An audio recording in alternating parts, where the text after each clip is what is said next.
अस्माकं सन्निधिं क्रियात् शास्त्राब्धिपारदृश्वानं संगहीनं तपोनिधिं भजे श्री भारतीतीर्थगुरुं भद्रौघदायकं भजे श्री भारतीतीर्थकराम्बुजसमुद्भवं विधुचूडार्चनासक्तं विधुशेखरभारतीम्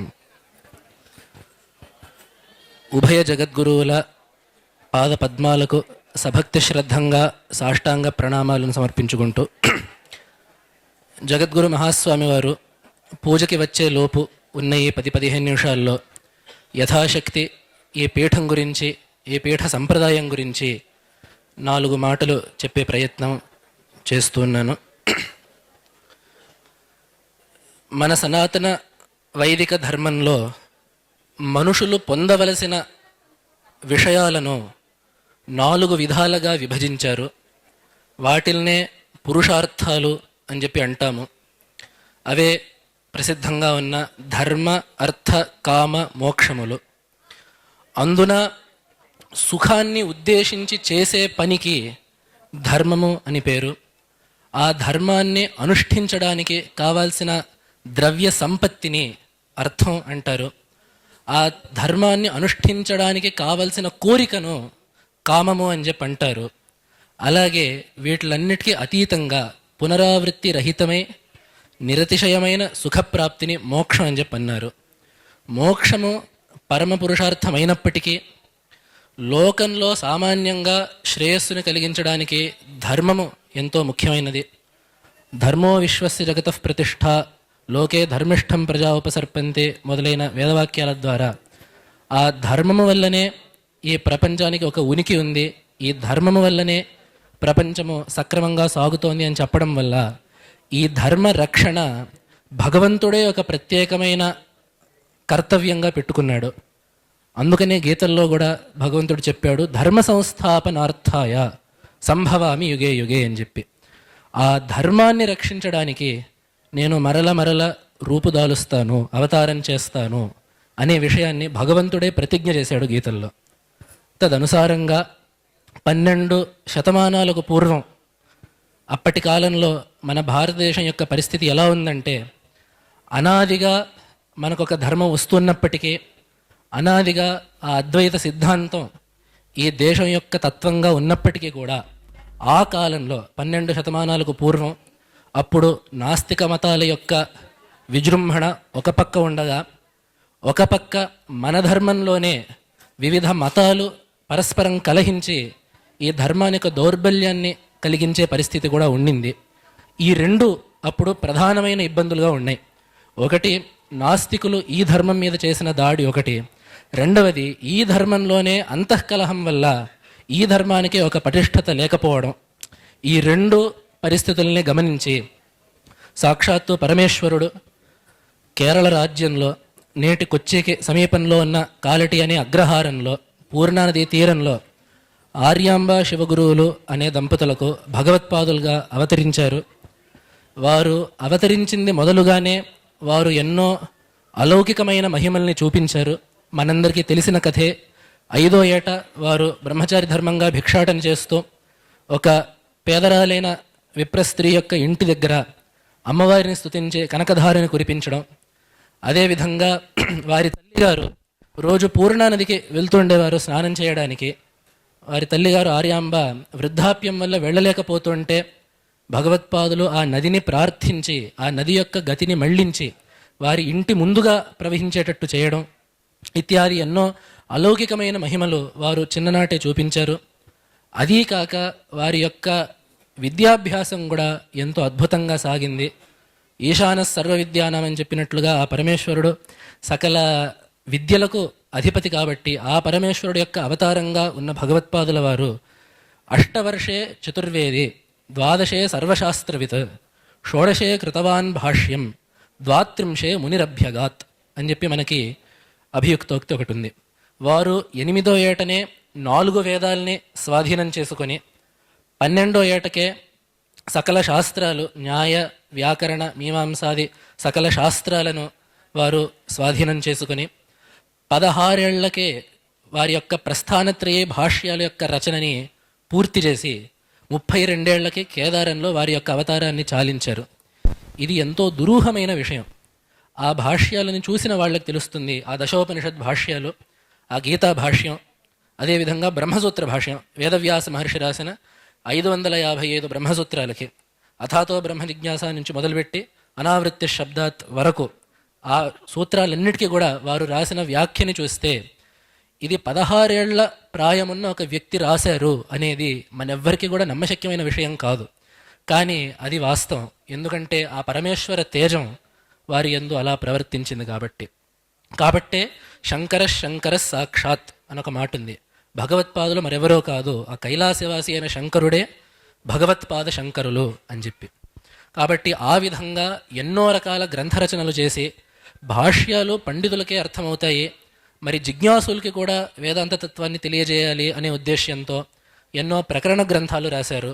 వాటిల్లో మనకి ప్రధానంగా వివేక చూడామణి మొదలైన గ్రంథాలు కనపడుతున్నాయి. వివేక చూడామణి, శతశ్లోకి, ఉపదేశ సాహస్రి, నిర్వాణ షట్కం, ఉపదేశ పంచకం, సోపాన పంచకం, ఇట్లాంటి ఎన్నో ప్రకరణ గ్రంథాలు వ్రాశారు. ఇది కూడా అర్థం చేసుకోవడానికి కష్టపడే వాళ్ళ కోసం ఎన్నో స్తోత్రాలు రాశారు. భగవత్పాదులు విరచించిన స్తోత్ర వాంగ్మయము అనల్పమైనది. నేటికి కూడా మనందరికీ ఎక్కువ ప్రచారంలో ఉండే స్తోత్రాలు, మనందరికీ జిహ్వాగ్రాల్లో ఉండే స్తోత్రాలు కూడా భగవత్పాదులవే. మరి ఏ కవి రాసిన స్తోత్రాలకు కూడా అంత ప్రాచుర్యం రాలేదు. భిక్షాందేహి కృపావలంబనకరే మాతాన్నపూర్ణేశ్వరి, మాతామే పార్వతీదేవి పితాదేవ మహేశ్వర, ఈ శ్లోకాలు తెలియని వాళ్ళెవ్వరూ మన భారతదేశంలో లేరు. అదేవిధంగా ఆ గణేశ పంచరత్నం, నరసింహ కరావలంబ స్తోత్రం, ఇట్లాంటి ఎన్నో స్తోత్రాలు మనందరికీ కూడా జీవనంలో భాగమైపోయాయి. అటువంటి అద్భుతమైన స్తోత్ర వాంగ్మయాన్ని కూడా భగవత్పాదులు విరచించారు. ఇట్లా విరచించి దేశవ్యాప్తంగా ముమ్మార్లు పాదయాత్ర చేస్తూ దిగ్విజయ యాత్రలు చేశారు. ఈ దిగ్విజయ యాత్రకి కూడా ప్రధానంగా 2 ఉద్దేశాలు. ఒకటి, మనం అనుకున్నట్లుగా పెరిగిన నాస్తికులను ఖండిస్తూ వెళ్ళడం, వాళ్లతో వాదన చేసి వాళ్లతో వాదపూర్వకంగా వాళ్ళకి తత్వాన్ని తెలిపి సరియైన సిద్ధాంతము అద్వైత సిద్ధాంతమే, ఉపనిషత్తుల యొక్క తాత్పర్యము అద్వైతమే అని నిశ్చప్రచంగా ఖాయంగా నిరూపించి సాగిన వారి విజయయాత్రలో ఒక భాగము. రెండవ భాగం ఏమిటంటే, అప్పటి కాలంలో మన దేశంలో ఎన్నో అక్కడక్కడ కొన్ని చోట్లలో కొన్ని అవైదికమైన పద్ధతులు అక్కడ అర్చనా పద్ధతుల్లో ప్రవేశించాయి. అదేవిధంగా మనకి కనపడుతుంది కాంచీనగరంలో భగవత్పాదులు వెళ్ళినప్పుడు అక్కడ కొంత వామాచారం సాగుతున్నప్పుడు భగవత్పాదులు దాన్ని శమింపజేసి అక్కడ శ్రీచక్రాన్ని ప్రతిష్ఠించి ముందుకు సాగారు అని చెప్పి, అదేవిధంగా అఖిలాండేశ్వరి అమ్మవారి దగ్గర దేవత ఉగ్రంగా ఉంటే అక్కడ తాటంక ప్రతిష్ఠ చేసి ఆ దేవత యొక్క ఉగ్రత్వాన్ని శమింపజేసినట్లు, ఈ విధంగా అలాగే తిరుపతిలో ధనయంత్రాన్ని స్థాపించినట్లు, ఆ ధనయంత్రం యొక్క ప్రభావం మనం ఈ రోజుకి చూస్తున్నాము తిరుపతిలో. కాబట్టి ఈ రకంగా దేశవ్యాప్తంగా ఉన్న దేవాలయాల్లో కూడా ఒక సంస్కరణని తీసుకొచ్చి పూర్తిగా వైదిక సిద్ధాంతంలోకే ఈ సమగ్ర భారతదేశాన్ని తీసుకొచ్చి ఈ దేశంలో ఉండే ఆధ్యాత్మిక వాతావరణానికి ఒక ఐక్యతని చేకూర్చారు భగవత్పాదుల వారు. ఇది వారు అప్పుడు చేసిన ఆసేతు శీతాచలం వారు చేసిన యాత్ర యొక్క ప్రయోజనం. ఈ విధంగా వారు గ్రంథాలు వ్రాసి అదేవిధంగా ఈ యాత్రలు చేయడం వల్ల ఆ కాలానికి ఆనాటికి ధర్మం సురక్షితంగా అయింది, సుప్రతిష్ఠితంగా ఉండింది. అయితే ఈ ధర్మానికి నిరంతర ప్రచారం ఒకటి కావాలి. నేను ఇప్పుడు అవతరించి ఇప్పుడు ఈ సమాజాన్ని, ఈ ఆధ్యాత్మిక వ్యవస్థని ప్రక్షాళన చేసింది ఇది ఒక భాగం మాత్రమే. ఇది తరతరాలకు కొనసాగాలి, ఇది ఒక సంప్రదాయంగా ఉండాలి, ఒక అనూచానమైన ప్రవాహంగా ఈ సంప్రదాయం రావాలి అనే ఆలోచనతో భగవత్పాదులు ఈ గ్రంథరచన విజయయాత్ర మాత్రమే కాకుండా దేశం యొక్క నలుమూలల్లో 4 ఆమ్నాయ పీఠాలని ప్రతిష్ఠించారు. 4 పీఠాలు ఎందుకు పెట్టాలి అనే ఒక సందేహం చాలామందికి రావచ్చు. మనకి చత్వారో వేదాహ అని చెప్పినట్లుగా వేదాలు 4, కాబట్టి ఒక్కొక్క వేదానికి ఒక్కొక్క ప్రతినిధిగా దేశం యొక్క నలుమూలల్లో 4 పీఠాలు పెట్టడం అయింది. అదేవిధంగా యజ్ఞవాటికకి 4 ద్వారాలు, కాబట్టి యజ్ఞభూమి కర్మభూమి అయిన ఈ పవిత్రమైన భారత భూమికి 4 దిక్కుల్లో 4 పీఠాలని ఏర్పరచడం అయినది.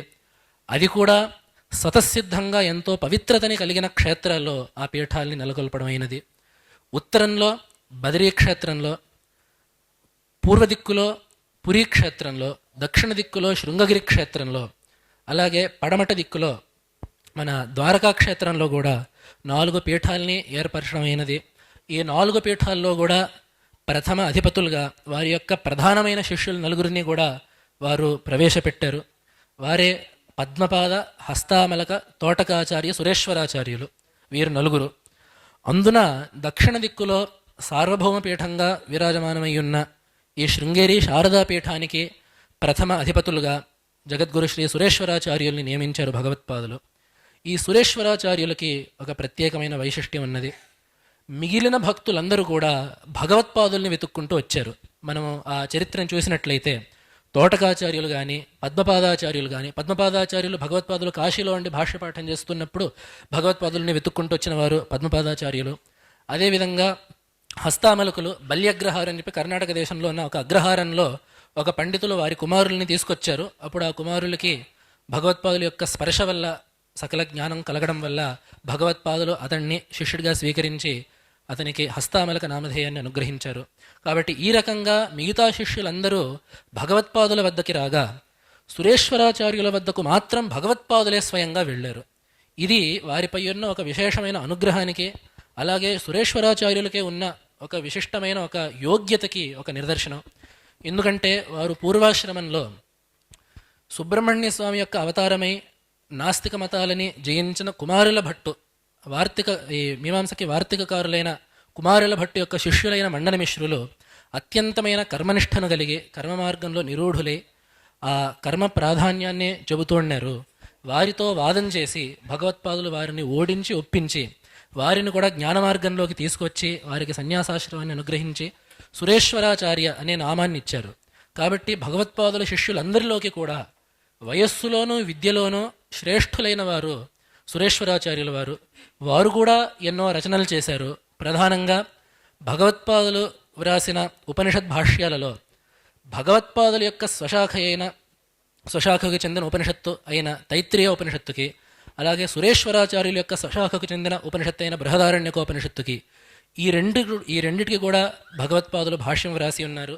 ఆ భాష్యానికి సురేశ్వరాచార్యుల వారు వార్తికాల్ని రాశారు. అంటే ఆ భాష్యాన్ని వివరిస్తూ ఉక్తానుక్త దురుక్తాది విచారాలని చేస్తూ ఆ శ్లోక రూపంగా వార్తికాలు రాశారు. అందుకనే నేటికి వేదాంత శాస్త్రంలో సంప్రదాయంలో సురేశ్వరాచార్యుల్ని వార్తికకారులు అని చెప్పి ఎంతో మర్యాదతో పిలవడం అనేది ఉంది. ఇదే కాక భగవత్పాదులు వ్రాసిన దక్షిణామూర్తి స్తోత్రానికి మానసోల్లాస వ్యాఖ్య అని చెప్పి ఒకటి వ్రాశారు.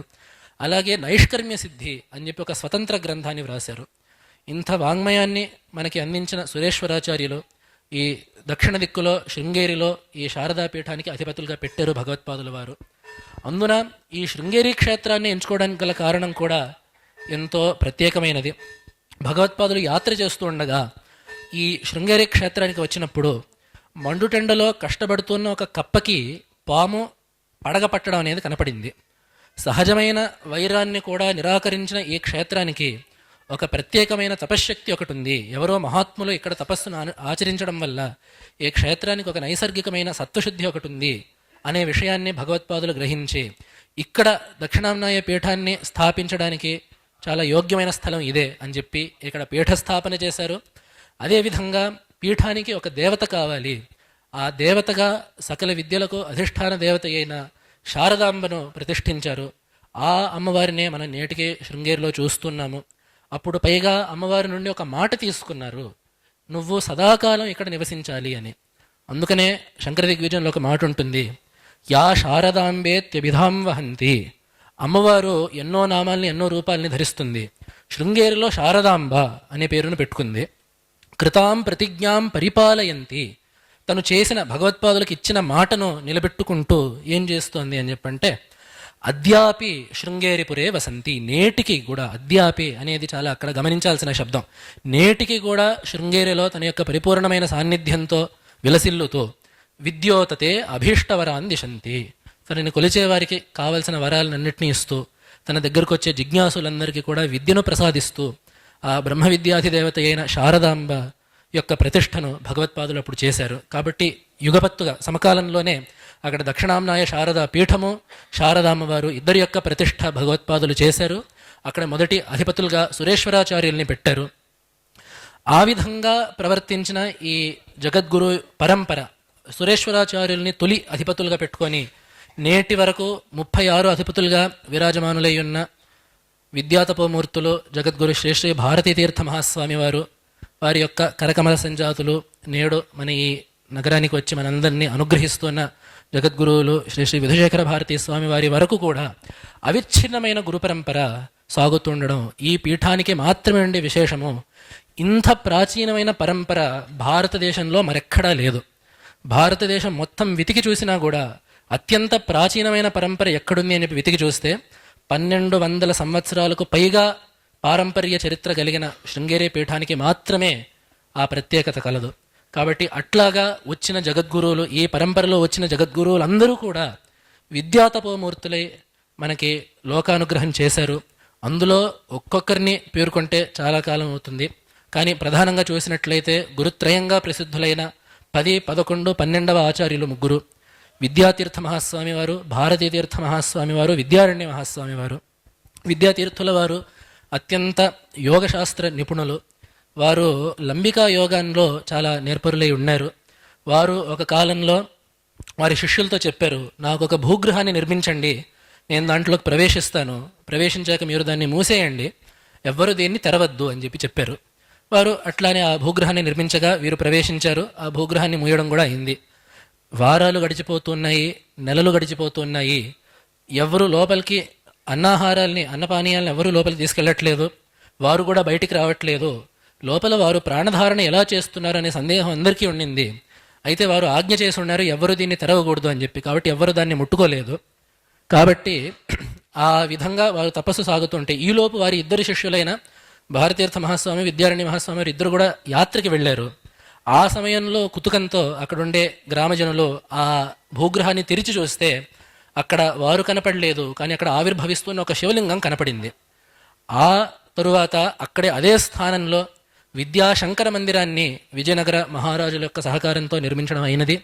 అదే మనకి శృంగేరి అనంగానే మన కళ్ళ ముందు కదిలే ఆ ప్రాచీనమైన విగ్రహం, ఆ హొయసల శిల్పాలతో కూడిన ఆ ఎంతో సుందరమైన ఆ మందిరమే ఆ విద్యాశంకర మందిరం.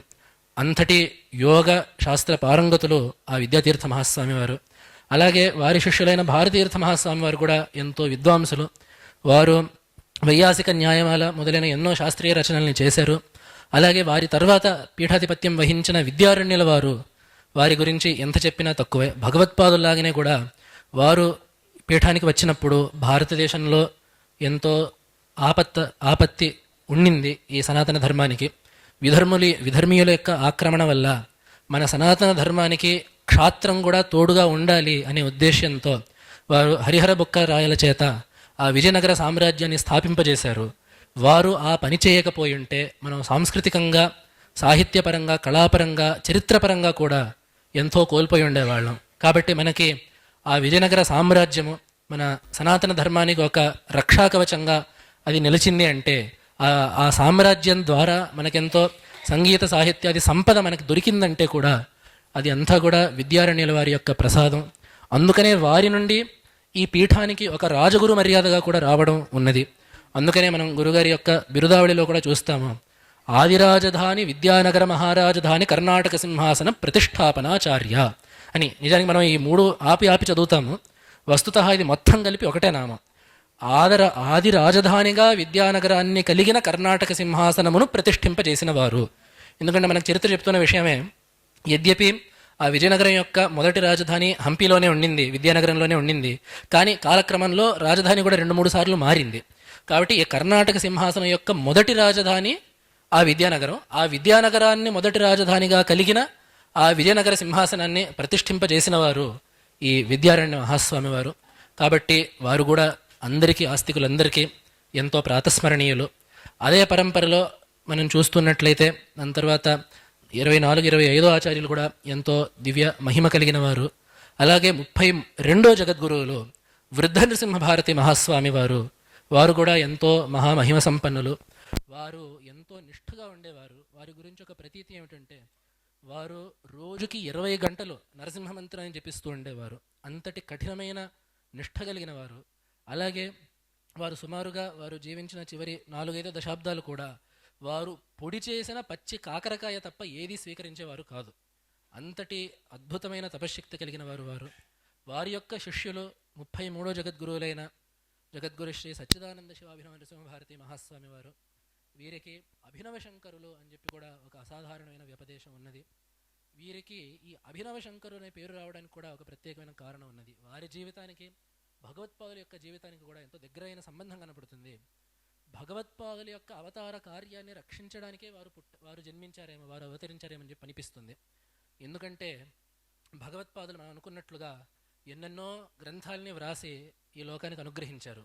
అయితే కాలక్రమంలో భగవత్పాదుల గ్రంథాలు ఏమిటి, వారు రాసిన గ్రంథాలు ఎన్ని, వారు నిజంగా రాసిన గ్రంథాలు ఎన్ని, వారి పేరు మీద చలామణైన గ్రంథాలు ఏమిటి, అవన్నీ వారు రాసిన వేదాంత గ్రంథాలు ఏమిటి, వారి పేరు మీద చలామణి అవుతున్న వేదాంత గ్రంథాలు ఏమిటి, వీటిలన్నిటి యొక్క నిర్దిష్టమైన ఖాయంగా ఒక పట్టికను తయారు చేయడం, శంకర గ్రంథ సర్వస్వం వెలువరించడం అనేది అప్పటి వరకు ఎవ్వరూ చేయలేదు. ఈ జగద్గురువులు సచ్చిదానంద నృసింహభారతి స్వామివారు ఎంతో ప్రత్యేకమైన వాల్యూమ్ల పాటుగా శంకర వాంగ్మయ సర్వస్వాన్ని వారు ప్రకాశింపజేశారు. అదేవిధంగా యొక్క జన్మభూమైన కాలటి కూడా స్మృతిపథంలో మరుగుపడిపోయింది. కాబట్టి వారు కూడా మళ్ళీ విచారించి వారి యొక్క తపశ్శక్తి ద్వారా, అలాగే ఆ కాలంలో ఆ తిరువనంతపురం మహారాజు యొక్క సహకారంతో, ఆర్థిక సహకారంతో కూడా ఈ నేడు మనం కాలటిలో భగవత్పాదుల యొక్క జన్మభూమిగా ఏ స్థలాన్ని అయితే చూస్తున్నామో దాన్ని భగవత్పాదుల యొక్క జన్మభూమిగా గుర్తించి అక్కడ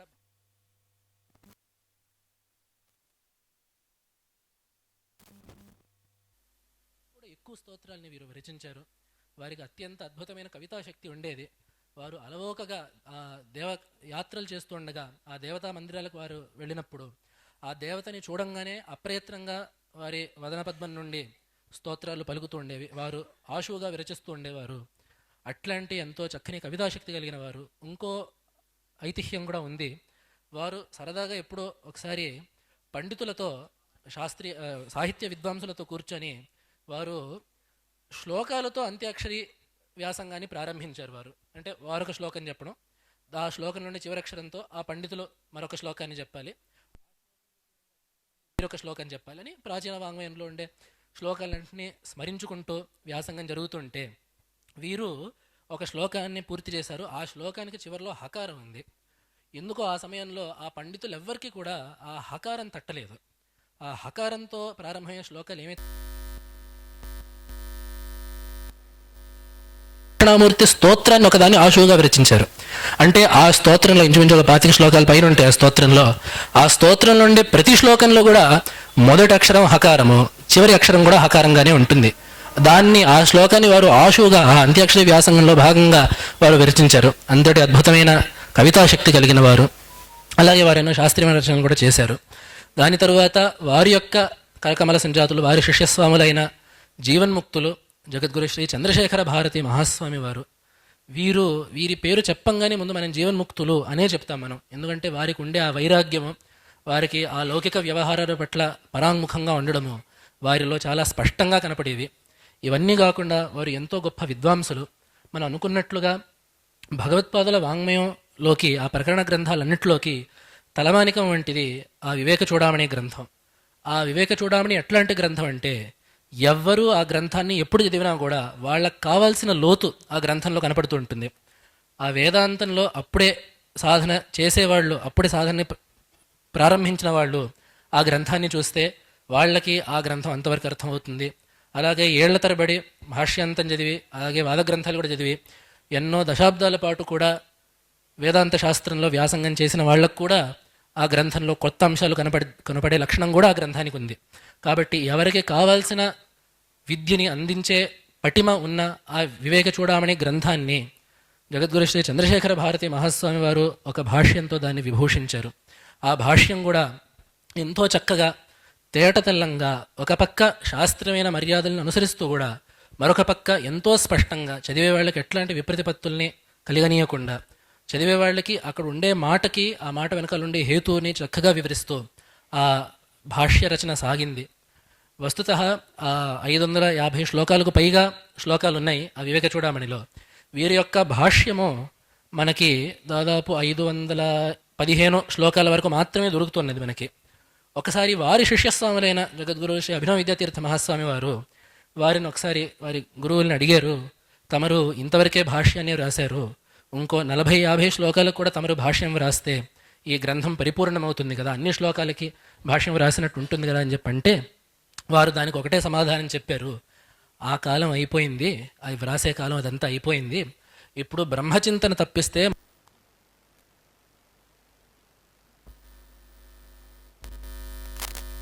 జ్ఞాతవ్యమైన విషయాలు ఏవైతే ఉన్నాయో అవన్నీ మేము ఇదివరకే వ్యాఖ్యలో చూపించాము.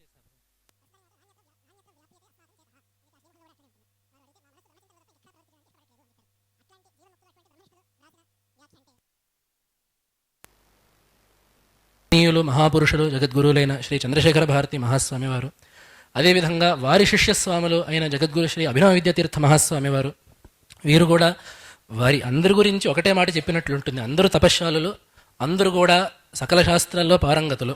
ఈ పీఠం మీద కూర్చుండే ప్రతి ఒక్కరు కూడా మనం మాట చెప్తుంటాము, పదవాక్య ప్రమాణ పారావార పారేణ అని చెప్పి ఒక మాట మనం బిరుదావళిలో చెప్తూ ఉంటాం. ఈ పదవాక్య ప్రమాణాలు అనేవి పూర్వకాలంలో, నేటికి కూడా పూర్వకాలంలో కూడా ఒక పండితుడి యొక్క శలాకా పరీక్ష వంటిది. ఈ 3 శాస్త్రాల్లో ఆరితేరితే అతని యొక్క ఆ విద్వాంసుడి యొక్క పాండిత్యము పరిపూర్ణమైనట్టు లెక్క. అందుకనే మనకి భవభూతి యొక్క ఉత్తరాంచరితలు కూడా తత్రఖలో పదవాక్య ప్రమాణజ్ఞ అని చెప్పి తన గురించి తాను పరిచయం చేసుకుంటాడు భవభూతి కూడా. కాబట్టి ఈ పదవాక్య ప్రమాణజ్ఞత్వము, ఈ పదవాక్య ప్రమాణాలని తెలియడం అనేది కూడా అనాది కాలంగా శాస్త్రీయమైన వైదుష్యానికి ఒక తార్కాణంగా వస్తుంది. ఏమిటి పదవాక్య ప్రమాణాలు అని చెప్పంటే, పదశాస్త్రం అంటే వ్యాకరణ శాస్త్రం, వాక్యశాస్త్రం అంటే మీమాంసా శాస్త్రం. వేదవాక్యాల్ని విచారించి వాటి యొక్క అర్థ నిర్ణయం చేసే శాస్త్రం కాబట్టి ఆ మీమాంసా శాస్త్రాన్ని వాక్యశాస్త్రం అంటారు. పదాలు, ఈ పదం సాధువా కాదా, ఇది సమ్మతమా కాదా అని పదాల యొక్క సాధుత్వాన్ని విచారించే శాస్త్రం కాబట్టి వ్యాకరణాన్ని పదశాస్త్రం అంటారు. అలాగే ప్రమాణ శాస్త్రం, మనకి జ్ఞానం ఎలా కలుగుతుంది, ప్రత్యక్షం ద్వారా కలుగుతుందా, అనుమానం ద్వారా కలుగుతుందా, ఎలా కలుగుతుంది, ఉపమానం ద్వారా ఎలా కలుగుతుంది, శబ్దం ద్వారా ఎలా కలుగుతుంది, ఈ విధంగా ఇటువంటి ప్రమాణ విచారం చేసే శాస్త్రం కాబట్టి న్యాయశాస్త్రాన్ని ప్రమాణ శాస్త్రం అని చెప్పి అనే పద్ధతి ఒకటి ఉంది. కాబట్టి ఈ పీఠాన్ని అధిష్ఠించిన జగద్గురువులందరూ కూడా పారంపరిక క్రమంలో ఈ న్యాయ, వ్యాకరణ, మీమాంస, వేదాంత శాస్త్రాలు 4ంటిని కూడా క్షుణ్ణంగా అధ్యయనం చేశారు ఈ పీఠం మీద ఉండి ప్రతి ఒక్క పీఠాధిపతులు. కాబట్టి మనకు లోకంలో కొన్ని దగ్గర కనపడుతూ ఉంటుంది, కొంతమంది బాగా తపశ్శాలురు ఉంటారు, కొంతమంది పండితులు ఉంటారు. కానీ ఆ తపస్సు పాండిత్యము 2 కలిస్తేనే పరిపూర్ణమైన ఒక గురుత్వం సిద్ధిస్తుంది. అందుకనే భగవత్పాదులు కూడా గురు లక్షణం చెప్తూ చెప్పారు, అధిగత తత్వ కో గురు అని ప్రశ్న వేసి, గురువు అంటే ఎవరు అని చెప్పడానికి అధిగత తత్వ శిష్యహితాయ ఉద్యత సతతం అని చెప్పి 2 మాటలు చెప్పారు. ముందు ఉండవలసిన లక్షణం ఏమిటంటే అధిగత తత్వ, తత్వాన్ని సాక్షాత్కరించుకొని ఉండాలి. ఆ గురువు ఇట్లా ఉండవచ్చేమో, అలా ఉండవచ్చేమో, బ్రహ్మ అంటే అలా ఉంటుందేమో అనే మాట కాకుండా ఆ గురువు బ్రహ్మనిష్ఠుడే, బ్రహ్మాన్ని, ఆ పరబ్రహ్మాన్ని అనుభవానికి తెచ్చుకున్నవాడై ఉండాలి. రెండవది ఏమిటంటే, కొంతమంది ఉంటారు, సిద్ధపురుషులు ఉంటారు, వాళ్ళకి బ్రహ్మజ్ఞానం వచ్చేసింది, వారు హిమాలయాల్లోనూ తీర్థక్షేత్రాలను కూర్చొని వారు బ్రహ్మధ్యానం చేసుకుంటూ ఒక దగ్గర కూర్చుంటారు. మరి వాళ్ళందరూ కూడా గురువులు అవుతున్నారంటే మరి వారు గురువులు కావట్లేదు. కాబట్టి గురువుకు ఉండాల్సిన రెండో లక్షణం ఏమిటంటే, లేదా గురు లక్షణంలో ఆ రెండో దళం ఏమిటంటే శిష్యహితాయ ఉద్యత, శిష్యుల యొక్క మేలు కోసం శ్రమించే లేదా దానికోసం ప్రవర్తించే ఒకనొక వాత్సల్యం ఉండాలి. అందుకని భగవత్పాదులు వివేక చూడమణిలో కూడా అంటారు, అహేతుక దయాసింధు అని చెప్పి అంటారు ఆ గురువు గురించి చెప్తూ. ఆ కరుణకి ఒక కారణం అనేది అవసరం లేదు గురువుకి. శిష్యుడు ఉన్నాడు, ఈ శిష్యుడికి అనుగ్రహం చేయాలి అనే దాన్ని మించి మరొక కారణం ఉండకూడదు గురువు శిష్యుడిని అనుగ్రహించడానికి. అటువంటి కరుణతో ఈ శిష్యుడిని అనుగ్రహించడానికి ఉద్యతుడై ఉండాలి గురువు. ఇది ఎప్పుడు సంభవిస్తుందంటే, మనం ముందు చెప్పుకున్నట్టు ఆ బ్రహ్మ సాధన, ఆ బ్రహ్మానుభవం అనేది ఆ తపస్సు వల్ల, ఆ నిధిధ్యాసనాదుల వల్ల కలుగుతుంది. మరి ఈ శిష్యుల యొక్క హితం కోసం ప్రవర్తించడం ఎలా కలుగుతుందంటే అది శాస్త్ర పాండిత్యం వల్ల కలుగుతుంది. ఆ శాస్త్రార్థాన్ని చక్కగా తెలుసుకున్న వాళ్ళే శాస్త్రీయమైన పద్ధతి ఇది, మనకి వేదం చెప్పిన మాట ఇది, శాస్త్రం చెప్పిన మాట ఇది, వైదికమైన మార్గం ఇది, ఇలా చేస్తే ఈ ఫలితం కలుగుతుంది, ఇది మనం అనుష్ఠించాల్సిన పద్ధతి అని శాస్త్రపూర్వకంగా నిర్దేశం చేయగలుగుతారు గురువులు, వారు స్వయంగా శాస్త్ర పండితులు అయినప్పుడే. కాబట్టి ఈ 2 విషయాలు కూడా ఈ గురువులకి ఎంతో ముఖ్యమైనవి. ఆ శాస్త్ర పాండిత్యము, అలాగే ఆ యోగ సాధన, తపస్సాధన, ఆ 2 కూడా జగద్గురువులు అందరికీ కనబడుతున్నాయి. కాబట్టి ఆ జ్యేష్ఠ మహాసన్నిధానం వారు జగద్గురువులైన శ్రీ అభినవ విద్యాతీర్థ మహాస్వామి వారు కూడా అట్లా యోగంలో కూడా అత్యంత ఉత్కృష్టమైన స్థితిని కలిగిన వారు. వారు చాలా చిన్ననాడే నిర్వికల్పక సమాధిని, 16 ఏళ్లకల్లా నిర్వికల్పక సమాధిని పొందిన మహానుభావులు వారు. వారి యొక్క కరకమల సంజాతులు నేడు ఆస్తికులందరికీ కూడా పెద్ద దిక్కు అయిన జగద్గురువులు జగద్గురు శ్రీ శ్రీ భారతీతీర్థ మహాస్వామి వారు కూడా